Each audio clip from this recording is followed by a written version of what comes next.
ಮಂಗಳೂರಿನಲ್ಲಿ ಕಲುಷಿತ ನೀರು ಪೂರೈಕೆಯ ಆರೋಪ ರಾಜಕೀಯ ವಾಕ್ಸಮರಕ್ಕೆ ಕಾರಣವಾಗಿರುವ ನಡುವೆಯೇ ಕಾಂಗ್ರೆಸ್ ಮುಖಂಡ ಐವನ್ ಡಿಸೋಜಾ ಮಹಾನಗರ ಪಾಲಿಕೆಯ ಬೆಂದೂರ್ವೆಲ್ನಲ್ಲಿರುವ ಮೋಟಾರ್ ಟ್ರೀಟ್ಮೆಂಟ್ ಲ್ಯಾಬ್ಗೆ ಭೇಟಿ ನೀಡಿ ಪರಿಶೀಲನೆಯನ್ನು ನಡೆಸಿದರು. ನಗರದ ಕೆಲ ಪ್ರದೇಶಗಳಲ್ಲಿ ಕಲುಷಿತ ನೀರು ಪೂರೈಕೆಯಾಗಿದ್ದು, ಇದರಿಂದ ಸಾರ್ವಜನಿಕರು ವಾಂತಿ ಭೇದಿ, ಜ್ವರ ಸೇರಿದಂತೆ ಆರೋಗ್ಯ ಸಮಸ್ಯೆಗಳನ್ನು ಎದುರಿಸ್ತಾ ಇದ್ದಾರೆ ಎಂದು ಶಾಸಕ ವೇದವ್ಯಾಸ್ ಕಾಮತ್ ಅವರು ಪತ್ರಿಕೆಗಳಲ್ಲಿ ಪ್ರಕಟಿಸಿದ್ದಾರೆ.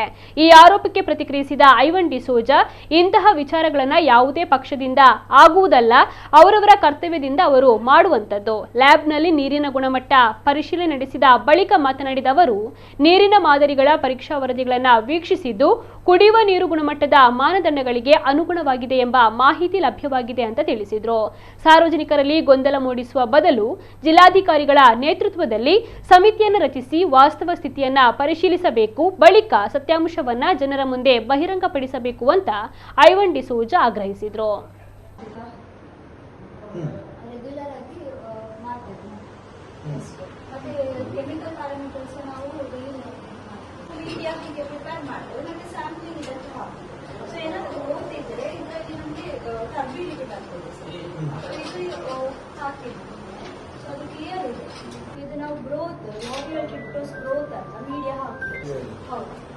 ಮತ್ತೆ ಇಲ್ಲಿ ಬೇರೆ ಯಾವುದಾದ್ರು ಬೇರೆ ಕಡೆ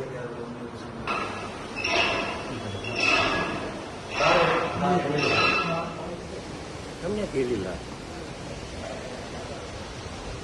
ಇಲ್ಲಿ ಬರ್ತಿದ್ದೆ ಜಸ್ಟ್ ಒಂದು ನಾವು ಮಂಗಳೂರಿಗೆ ಸಿಟಿಗೆ ತಗೊಳ್ಬೇಕಂದ್ರೆ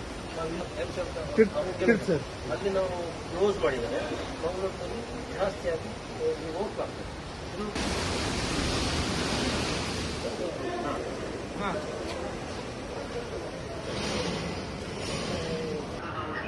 ಕರೆಕ್ಟ್. ಅಂಥದ್ದನ್ನು ನೀವು ದಯವಿಟ್ಟು ಒಂದು ಕ್ಲಾರಿಫಿಕೇಶನ್ ಮಾಡಬೇಕು, ಪ್ರೆಸ್ ರಿಲೀಸ್ ಮಾಡಬೇಕಾಗಿ. ನಾನು ಇಲ್ಲಿ ಲ್ಯಾನ್ಸೆಲೋಟ್ ಬಿಂಟೋ, ಐವನ್ ಡಿಸೋಜಾ, ನಾವೆಲ್ಲ ಈ ಭಾಗದ ಕಾರ್ಪೊರೇಟರ್ಗಳೆಲ್ಲ ಬಂದಿದ್ದಾರೆ. ಅವರೆಲ್ಲ ಹೇಳ್ತಾರೆ there is no such things have happened ಅಂತ. ಈಗಲೇ ಮಾತಾಡಲಿಕ್ಕೆ ಅದೊಂದು ಫೈಂಡ್ ಔಟ್ ಮಾಡಲಿಕ್ಕೆ ಹೇಳಿ, ಅದು ಯಾಕೆ ಹೀಗೆ ಆಯಿತು, ಒಂದು ಇನ್ವೆಸ್ಟಿಗೇಷನು ಮಾಡಲಿ. ಅದು ಕುಡಿಯುವ ನೀರಿನ ಬಗ್ಗೆ ಜನರಿಗೆ ಅದು ಮಾಡಲಿಕ್ಕೆ ಬರೋದಿಲ್ಲ. ಕುಡಿಯುವ ನೀರಿನಲ್ಲಿ ಮಿಶ್ರಿತವಾದಂತಹ ನೀರು ಬರ್ತದೆ. ಅಲ್ಲಲ್ಲಿ ಅದಕ್ಕೆ ಹೊಟ್ಟೆಯನ್ನು ತೆಗೆದು ಅಲ್ಲಲ್ಲಿ ನೀರುಗಳನ್ನು ಬೇರೆಯವರಿಗೆ ಕೊಡುವ ಮೂಲಕ ಇಂಥ ತೊಂದರೆಗಳಾಗ್ತದೆ ಅಂತೇಳಿ ಎನ್ರೋಟಲ್ಲಿ ತೊಂದರೆಗಳಾಗ್ತದೆ. ಈ ಹಿಂದೆನೇ ನಮ್ಮ ನಗರ ಪಾಲಿಕೆ ಕಾರ್ಪೊರೇಟರ್ಗಳು ನಮ್ಮ ಆಡಳಿತ ಇದ್ದಾಗ ನಾವೇ ರೈಸ್ ಮಾಡಿರ್ತಕ್ಕಂಥದ್ದು. ಮತ್ತು ಕುಡಿಯುವ ನೀರನ್ನು ಅಂದು ನಾವು ಇಲ್ಲಿ ಬಂದು ಕುಡಿಯುವ ನೀರನ್ನು ವೀಕ್ಷಣೆ ಮಾಡಿ ಅದನ್ನ ನಾವು ಸರ್ಕಾರದ ಗಮನ ತರಲಿಕ್ಕೆ ನಾವು ಕೆಲಸವನ್ನು ಮಾಡಿದ್ದೇವೆ. ಈಗ ನನಗೆ ಅನಿಸ್ತದೆ ಇದು ಬರೀ ರಾಜಕೀಯವಾಗಿರ್ತಕ್ಕಂಥ ಹೇಳಿಕೆಯನ್ನ ಕೊಡುವಂತದ್ದು ಸರಿಯಲ್ಲ. ಈಗ ಏನಾದರೂ ಆಗಿದ್ದಿದ್ರೆ ಲ್ಯಾನ್ಸೆಲೋಟ್ ಬಿಂಟೋ ಅವರು ಇಲ್ಲಿ ಭಜನಾ ಮಂದಿರ ಹತ್ತಿರ ಅಲ್ಲಿ ಏನೋ ಈ ರೀತಿ ಆಯಿತು ಅಂತ ಹೇಳ್ತಾರೆ. ನಾನು ಅಧಿಕಾರಿಗಳಿಗೆ ಇವತ್ತು ಕೇಳಿದ್ದೇನೆ ಮತ್ತು ಅವರ ರಿಪೋರ್ಟ್ ಅನ್ನು ನೋಡಿದ್ದೇನೆ. ಅವರ ಪ್ರಕಾರ ಅಂತಹ ಘಟನೆಗಳು ಎಲ್ಲಿಯೂ ನಡೆದಿಲ್ಲ ಅಂತ ಅವರು ಸ್ಪಷ್ಟವಾಗಿ ಹೇಳಿದ್ದಾರೆ.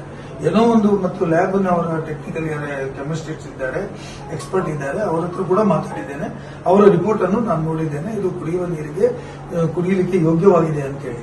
ಏನಾದರೂ ಅಂತದ್ದು ಹೆಚ್ಚು ಕಡಿಮೆ ಆಗಿದ್ದಿದ್ರೆ ಅದು ಯಾವ ಕಾರಣ ಆಯಿತು, ಏನಾಯಿತು ಅಂತ ಹೇಳಿದ್ರ ಬಗ್ಗೆ ಕೂಡಲೇ ಈ ಬಗ್ಗೆ ಕಮಿಷನರ್ ಅವರು ಒಂದು ತನಿಖೆಯನ್ನ ಮಾಡಬೇಕು.